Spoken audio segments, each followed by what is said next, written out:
Bonsoir chers internautes, je suis Aristide Dalokono, je suis phytothérapeute chercheur en sciences naturelles, je suis ingénieur des travaux en procédés naturels de transformation. Je veux vous parler aujourd'hui des hémorroïdes internes et des hémorroïdes externes. C'est aujourd'hui une maladie qui dérange beaucoup de personnes au XXIe siècle due à notre alimentation, mais que beaucoup n'ont pas le courage d'en parler parce que ça relève un peu de l'intimité, ça relève du personnel, et la pudeur fait qu'on n'en parle pas ouvertement, on ne va même pas consulter un médecin, on ne veut pas qu'un médecin sache ce qui se passe dans notre cul et puis tout ça. Mais aujourd'hui, on va en parler ouvertement. On va donner des recettes pour soigner les hémorroïdes. On va commencer déjà par définir les hémorroïdes. Il faut déjà noter que les hémorroïdes, c'est tout d'abord des structures de notre organisme qui sont au niveau du rectum, qui sont généralement l'ensemble de notre réseau vasculaire au niveau de l'anus, c'est-à-dire l'ensemble des artères, des vaisseaux sanguins, des veines qui sont au niveau de l'anus qu'on appelle les hémorroïdes. Ce n'est pas en quelque sorte une maladie. Donc quand on dit hémorroïde tout court, c'est devenu un substantif qu'on lui a donné. Sinon, quand on parle d'hémorroïde, c'est une structure comme vos bras, vos doigts. Donc quand on parle d'hémorroïde, on devait dire la maladie hémorroïdaire. C'est quoi la maladie hémorroïdaire? C'est le gonflement ou l'inflammation des veines qui sont au niveau du rectum et qui provoquent des gènes, des saignements, des douleurs et tout ça. En bref, c'est ça l'hémorroïde. Donc il faut retenir que les hémorroïdes, c'est déjà la dilatation des veines du rectum et de l'anus. Pourquoi les veines sont dilatées? Notre semblant de cause qu'on nous avance un peu partout, on dit que c'est les efforts défécatoires que nous faisons parce que nous mangeons trop lourd. C'est ça qui crée les hémorroïdes. Aujourd'hui, nous allons dévoiler les vraies causes des hémorroïdes pour que les gens puissent cesser d'en souffrir. D'abord, quand vous maîtrisez bien les causes, vous allez pouvoir facilement éviter les hémorroïdes internes et externes. Il faut noter que lorsque vous mangez lourd, vous mangez moins de fibres, c'est-à-dire des aliments, moins de légumes. En Afrique, vous savez, nous mangeons très peu de légumes. Donc ça fait que on a des difficultés à la selle et tout ça. C'est pourquoi il y a beaucoup de cas d'hémorroïdes, beaucoup plus ici que dans les autres pays où ils ont la culture de manger des légumes et tout ça. Donc, lorsque nous mangeons lourd et que notre foie, c'est là que je voulais en venir, et que notre foie n'est pas au point pour pouvoir métaboliser les aliments consommés et les faire digérer facilement, et que nos selles soient fluides, il se fait que nous faisons trop d'efforts pour aller à la selle. Donc ça fait que il n'y a pas gravité, un poids, une force que nous exerçons vers le bas et qui fait que il y a les veines qui, au niveau de l'anus, qui gonflent, il y a une inflammation. Et là, ça crée les douleurs, ça crée l'hémorroïde. Et arrivé à un certain niveau, et ça va sous la peau, beaucoup plus dans la peau. Et nous avons ce qu'on appelle des hématomes, c'est-à-dire des thromboses. C'est-à-dire au niveau des veines là-bas, il y a un caillot de sang qui se forme, mais qui bloque la circulation. Et là, c'est ça qui fait les crises d'hémorroïdes. Les périodes où vous avez vraiment de douleur, c'est généralement la cause. Et cette thrombose, il faut noter que ça ne migre pas comme dans le cas des phlébites ou des AVC qu'on sort. C'est que ça reste sur un point donné et ça bouche les artères, et puis c'est très difficile pour le sang de passer. C'est là que vous avez les douleurs qui s'élargissent dans un environnement et tout ça de l'anus, et ça fait très mal. Après, on va en venir aux solutions de la médecine moderne avant de passer sur les solutions naturelles que vous pouvez utiliser chez vous.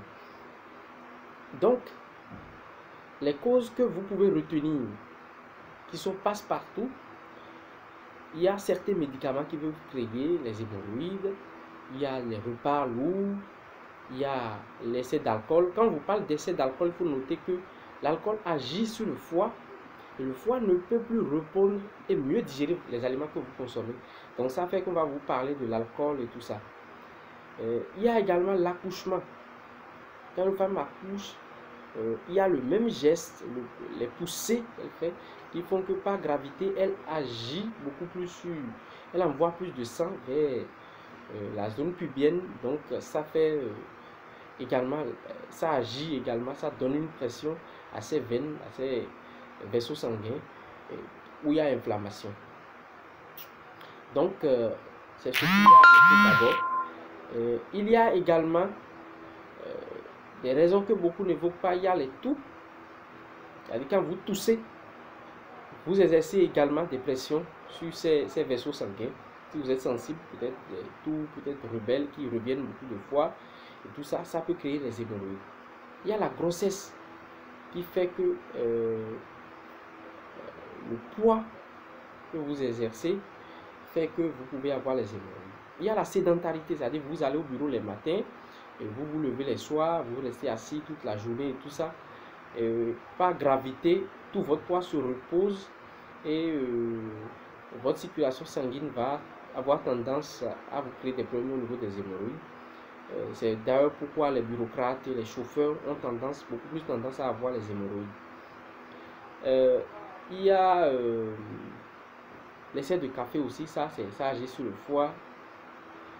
Donc, il y a les épices qu'on évoque, mais qui ne sont pas scientifiquement vérifiées, puisque si les gens ont tendance à constater que plus vous mangez de légumes, plus vous mangez épicé, plus vous aurez des complications d'hémorroïdes. Il faut noter que les hémorroïdes étaient là avant que les épices ne l'aggravent.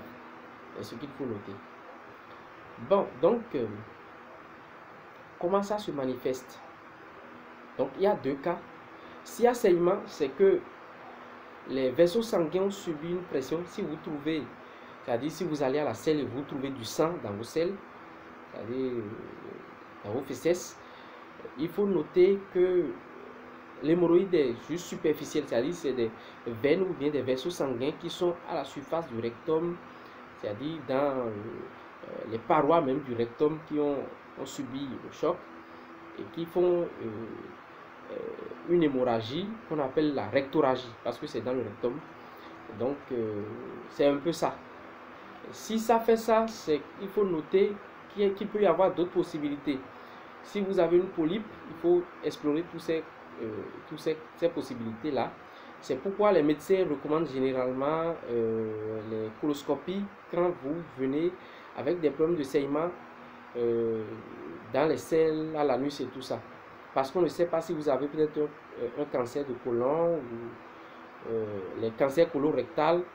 Il faut voir également les prédispositions au cancer. S'il y a quelqu'un qui a un cancer dans la famille, c'est possible que vous ayez les cancers de côlon qui créent également des saignements dans les selles. Bref.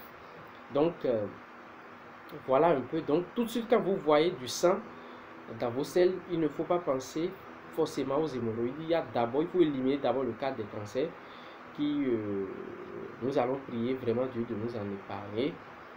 Et puis, si c'est les hémorroïdes, c'est beaucoup plus facile à gérer. Donc, voilà. Quand il y a saignement, c'est que c'est superficiel. Mais quand il y a des vives douleurs, ça veut dire que ça s'est passé beaucoup plus dans la peau, beaucoup plus vers la circulation interne du rectum et qui crée des thromboses, c'est-à-dire un caillot sanguin se forme et qui bouche les artères. C'est ça qui fait les crises d'hémorroïdes. Nous allons ensuite passer sur quelques solutions. Nous allons passer en revue des solutions. Lorsque vous avez l'hémorroïde, vous allez voir un médecin. La partie de la médecine qui s'occupe généralement des hémorroïdes de votre rectum, c'est normalement les proctologues, mais c'est une spécialité où c'est un peu rare de trouver des médecins spécialisés. Donc c'est généralement les généralistes ou bien les gastro-entérologues qui s'en occupent. Ils vont d'abord vous prescrire, d'abord ils vont proposer une coloscopie si c'est un saignement pour pouvoir voir si c'est vraiment une hémorroïde. Puis par la suite, ils vont proposer quelques crèmes topiques, c'est-à-dire des crèmes qui vont agir sur un seul niveau. Il y a des crèmes topiques et des suppositoires que vous pouvez utiliser. Il y a plein d'anti-inflammatoires non stéroïdiens que vous pouvez utiliser, les antalgiques, que ce soit en crème, que ce soit par voie orale, tout ça il faut prendre. Donc, c'est un peu ce que la médecine moderne propose. Et des fois, s'il y a des complications, ils vont jusqu'à proposer des opérations où ils vont, je vais dire, ligaturer, c'est-à-dire faire une excision de la partie où il y a l'hématome, c'est-à-dire là où il y a une thrombose.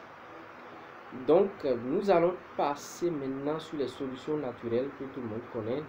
Et si vous êtes en Europe, les plantes à utiliser, d'abord il faut retenir ceci sur le traitement des hémorroïdes par les méthodes naturelles.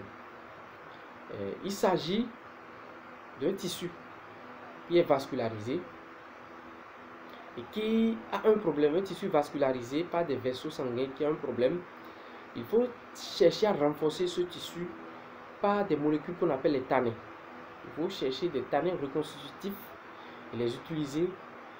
C'est pourquoi vous allez voir que d'autres personnes ont tendance à utiliser, comment on appelle, c'est-à-dire des substances un peu gélatineuses pour soigner les hémorroïdes. C'est pour renforcer, apporter des tanins, comme si on tanne la peau d'animaux, ces trucs-là, pour agir sur le rectum, sur notre rectum, sur les parois et renforcer éventuellement la circulation sanguine au niveau des rectums. Donc, il y a également les saponosides. Je parle de la classe des molécules qui agissent sur les hémorroïdes. Maintenant, pour venir en termes simples, si vous êtes en Europe, il y a une plante qu'on appelle marronnier d'Inde que vous pouvez utiliser, la teinture, en usage externe. Il y a également les fiquets que vous pouvez utiliser, il y a les vignes rouges que vous pouvez utiliser. Il y a le noisetier que vous pouvez utiliser si vous êtes en Europe. Maintenant, les méthodes simples que vous pouvez utiliser ou que vous soyez avant de venir sur les complications pour les hommes, spécialement avant de déboucher sur les solutions en Afrique. Vous pouvez utiliser les bains de siège pour soigner les hémorroïdes. Il y a des plantes que je vais citer tout à l'heure que vous pouvez utiliser en bain de siège. C'est-à-dire vous pouvez prendre de l'eau chaude, excusez-moi, prenez de l'eau chaude et vous mettez ça dans un pot.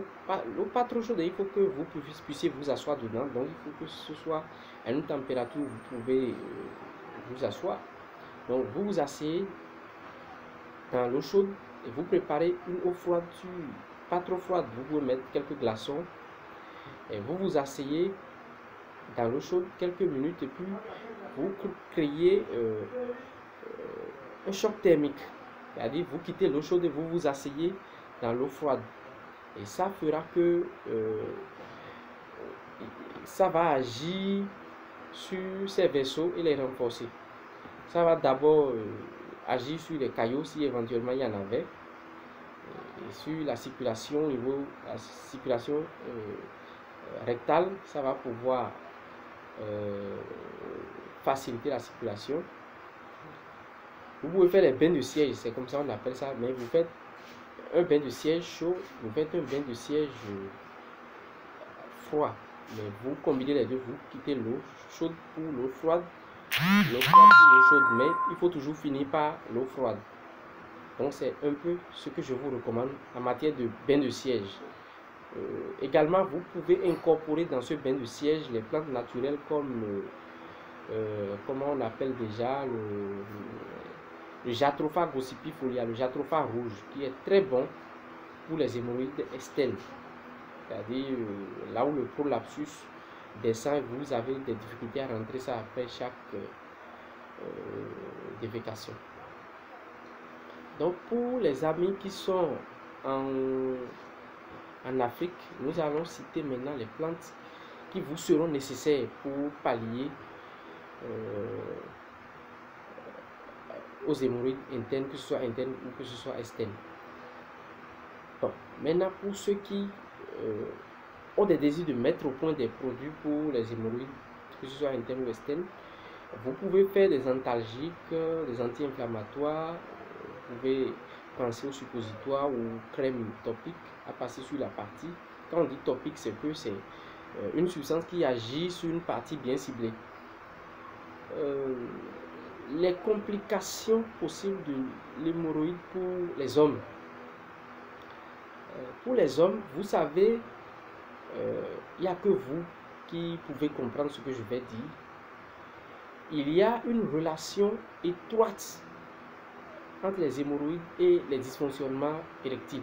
C'est-à-dire, si vous avez les hémorroïdes, il n'y a aucune chance que vous soyez, vous ayez de très bonnes érections, puisque quand la circulation se bloque au niveau de l'anus, vous avez des problèmes jusqu'au niveau du pénis. C'est le sang qui gonfle le pénis.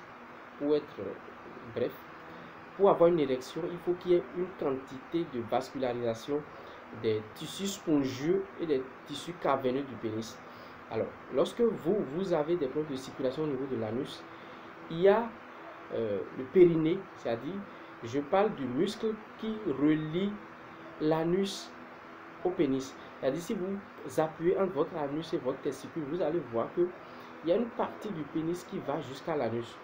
Donc, le sang qui devrait quitter cette zone pour renforcer votre érection, il y a déjà un blocage de circulation et ça ne vient pas. Donc, vous ne pouvez pas avoir l'hémorroïde et avoir une bonne érection ou une bonne vie sexuelle. Votre santé sexuelle serait défectueuse. Donc, il n'est guère en votre intérêt de négliger votre traitement d'hémorroïdes. Donc, voilà un peu ce que je tenais à expliquer aux hommes. Alors, il y a également d'autres pistes. J'ai parlé tout à l'heure de l'utilisation des tanins pour renforcer les parois du rectum. Il y a d'autres pistes pour soigner les hémorroïdes également. Il y a la régularisation du pH, du potentiel d'hydrogène des intestins. C'est-à-dire, nos ancêtres ont supposé que pour qu'il y ait hémorroïdes, il faut que vous mangez trop acide, c'est-à-dire manger beaucoup de viande, des trucs qui vont arriver une fois dans l'organisme, virer vers un pH acide. Donc, il faut équilibrer le pH avec une eau alcaline, c'est-à-dire une substance qui va arriver là-bas et changer votre pH en pH neutre pour qu'il n'y ait pas d'hémorroïdes. Sinon, l'hémorroïde, c'est un signal fort. Donc, c'est un peu pour ça que dans la tradition africaine, on faisait concevoir des poudres noires, mais qui ont tendance à être un peu alcalines en pH. Vous pouvez trouver plein de recettes sur les hémorroïdes. On va vous dire de calciner les escargots avec du bissap ou bien avec du tchayoyo. C'est comment on appelle l'oxymum gratissimum, c'est basilic sauvage. On peut vous dire de mettre des sabots de bœuf, de calciner, d'avoir une poudre et tout ça, de mettre dans l'huile palmiste noire. On peut vous dire de chercher, il y a plein de recettes comme ça, les feuilles de vernonia, de calciner également avec les noix de palme et de mettre dans la bouillie. Il y a des recettes où on dit de calciner. Ce qu'il faut retenir de ces recettes, c'est quoi? Le but, comme je vous l'avais dit, c'est d'avoir un pH interne, c'est-à-dire depuis l'intestin, un pH normal qui puisse faciliter le transit intestinal des aliments que vous mangez, de laisser vivre la flore intestinale qui pourrait vous arranger. Donc, vous pouvez adopter les eaux alcalines, il y en a un peu partout. Vous pouvez faire des recettes d'eau alcaline vous-même. Vous pouvez acheter des eaux alcalines et prendre de temps à autre, ça peut beaucoup vous aider. Ici, c'est de l'ail et puis une composition. Après, je vais refaire une vidéo là-dessus. Donc, je m'en vais maintenant sur les recettes. Donc, pour soigner les hémorroïdes, il faut retenir ceci. Soit vous apportez des tannins à l'organisme pour lui permettre un tant soit peu de raviver, de réveiller le rectum, la circulation au niveau du rectum, de restaurer les parois du rectum. Soit vous apportez des molécules, ou bien je vais dire des ions pour changer le pH de l'organisme, ou en troisième, vous apportez des plantes ou bien des molécules qui vont travailler sur le foie et faciliter le transit intestinal, ou peut-être une molécule qui peut également fluidifier également le sang. Comme ce que je viens de vous montrer ici, si le sang est fluide au niveau de l'anus, normalement ça devrait passer, mais il y a toutes les bêtises que nous consommons qui ont tendance par sédimentation à aller se reposer sur l'anus et tout ça. Donc ça fait que la circulation se bloque. C'est pourquoi je vous disais que c'était un signal et ça pouvait annoncer beaucoup plus de maladies plus graves. Je vais maintenant donner quelques recettes dans le but d'apporter des tannins. Vous pouvez préparer les bananes plantains ou n'importe quel type de banane et manger les bananes. C'est-à-dire les bananes préparées, ça apporte beaucoup de tannins. Les bananes aussi ont des tannins de constitutifs qui peuvent vous aider. Vous pouvez également utiliser l'acacia nilotica qui est appelé le bani. Vous pouvez préparer boire. Ça contient également beaucoup de tannins. Vous pouvez utiliser, maintenant je viens de l'autre côté où il faut aider un peu le foie et la circulation sanguine. Vous pouvez utiliser les écorces de manguier, les préparer, en faire une décoction et prendre. Vous pouvez utiliser l'écorce du caïl cédra. C'est un peu amer, mais ça peut aider beaucoup dans la digestion et puis la circulation sanguine. L'hypercholestérolémie et tout ça, les triglycérides du sang, tout ça de l'organisme, ça peut aider à éliminer. Il y a également notre basilic sauvage que vous pouvez adopter en légumes. Il y a le Nephrolopis bicerata qui est une plante qui, je vais appeler ça une fougère qui pousse sur le palmier à huile. Mais il faut faire très attention quand je dis Nephrolopis, N-E-P-H-R, c'est néphro avec PH. Il faut taper sur Google, bien voir la photo, puisqu'il y a beaucoup de plantes sur les palmiers à huile, mais il y a même des plantes toxiques qui poussent sur le palmier à huile, qui sont des plantes parasites, ou je vais dire, ils sont en relation de commensalisme. Donc il faut bien chercher la photo et infuser et boire. Ça fait beaucoup de bien sur les hémorroïdes. Il y a également les solutions, je vais dire les calmants, comme les masques d'argile sur l'anus pour calmer les douleurs et tout ça. Il y a les crèmes à base d'huile d'oignon, huile essentielle d'oignon pour titiller un peu la circulation. Il y a la possibilité un peu d'utiliser les anti-inflammatoires comme l'huile essentielle de menthe poivrée. Il y a plein de possibilités, mais il faut noter que voilà un peu. Donc la recette que je donne principalement sur les hémorroïdes, c'est un peu tout ça. C'est un peu tout ce que je viens de balayer là. Mais vous pouvez adopter notre basilic sauvage comme légume à la maison. Surtout, c'est l'alimentation. Il faut surveiller son alimentation. Il faut manger des repas pas trop lourds, manger moins gras surtout, et surveiller son foie. Si vous avez un foie qui fonctionne bien, vous n'aurez pas les hémorroïdes. Si vous avez un foie qui fonctionne très bien et vous digérez bien les aliments, déjà il ne faut pas le fatiguer avec les repas lourds. On vous dira que c'est les obésités, tout ça, mais si vous avez un foie qui est très bon, vous n'aurez pas les hémorroïdes.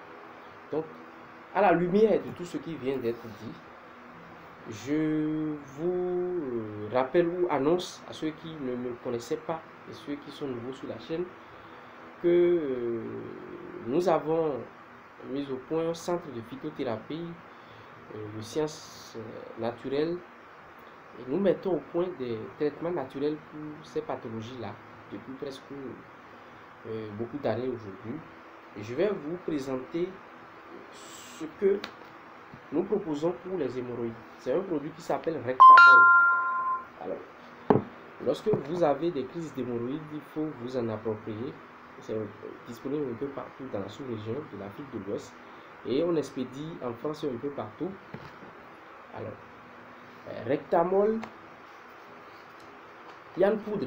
Quand vous voyez par ici sur la fenêtre, vous allez voir que c'est une poudre de plante médicinale. Et il y a une crème topique qui agit principalement sur les hémorroïdes que vous pouvez passer en temps de crise et utiliser également la poudre en infusion. Donc, la conjugaison de ces deux produits permet de pallier définitivement aux hémorroïdes internes et externes si bel et bien vous contrôlez par la suite votre alimentation, puisque les gens disent qu'il n'y a pas de traitement pour les hémorroïdes parce que à chaque fois qu'on vous soigne, vous recommencez les mêmes bêtises, vous mangez de la même façon, vous ne changez pas de régime alimentaire, vous ne revoyez pas votre mode de vie. C'est pourquoi à chaque fois qu'on vous soigne, ça revient, ça revient, ça revient. Et ça ne peut que revenir tant que vous n'allez pas changer d'alimentation. D'abord, il faut déjà renforcer son foie, il faut apporter des tanins. Et ce traitement tient compte de tout ce que je viens de vous énumérer. Donc, c'est ce que moi je vous propose. Vous pouvez me contacter sur le plus 229 97 27 41 35. Le plus 229 97 27 41 35. Ou écrit sur notre page Facebook Arizana ou par mail arizanamonde@gmail.com. Merci de nous avoir suivis. Bonne soirée à vous. C'était notre séance live sur les hémorroïdes.